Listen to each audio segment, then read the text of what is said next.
Alors, c'est important. Je pense que dans un premier temps, il faut définir de quoi on veut parler. Le surtourisme est une problématique différente de l'hyperfréquentation touristique d'un certain nombre de sites, même si les deux thématiques se réunissent et se croisent. Pour nous, au niveau du parc national de Porquerolles et de Porquerolles, on a travaillé effectivement sur les problèmes de régulation des pics d'hyperfréquentation dans les sites protégés. Voilà. Porquerolles est une île au large de la commune de Yerres, une île qui appartient à la commune de Yerres, et sur laquelle on avait effectivement observé depuis de nombreuses années des pics d'hyperfréquentation qui amenaient effectivement à une saturation de tous les services, depuis des embouteillages sur la route, des saturations des parkings, des problématiques de saturation des restaurants, du nombre de vélos qui étaient loués, qui ne pouvaient plus être disponibles pour d'autres arrivants. Enfin, toujours est-il qu'on perdait le caractère de cette île et le caractère du parc national sur cette île. Voilà, donc on a travaillé d'une façon très étroite avec les acteurs économiques, d'abord, donc les commerçants, les restaurateurs, les hôteliers, les habitants de Porquerolles, les associations de Porquerolles, mais aussi bien sûr les collectivités, les élus, les offices du tourisme. Et on a fait un travail collaboratif et participatif pour construire en fait un système de valeurs communes sur ce que pouvait être un tourisme responsable, un tourisme équilibré avec les capacités d'accueil des espaces naturels et de cette île de Porquerolles. Voilà.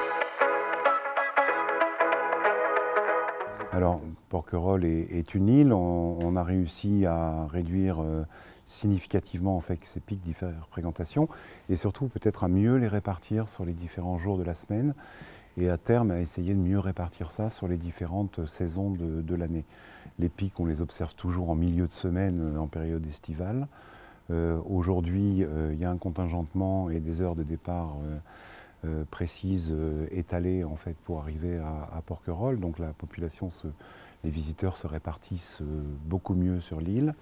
Et c'est intéressant effectivement de voir qu'on a mis en place un système de réservation, des horaires étalés, des couplages avec des bus et des parkings qui sont situés en retrait.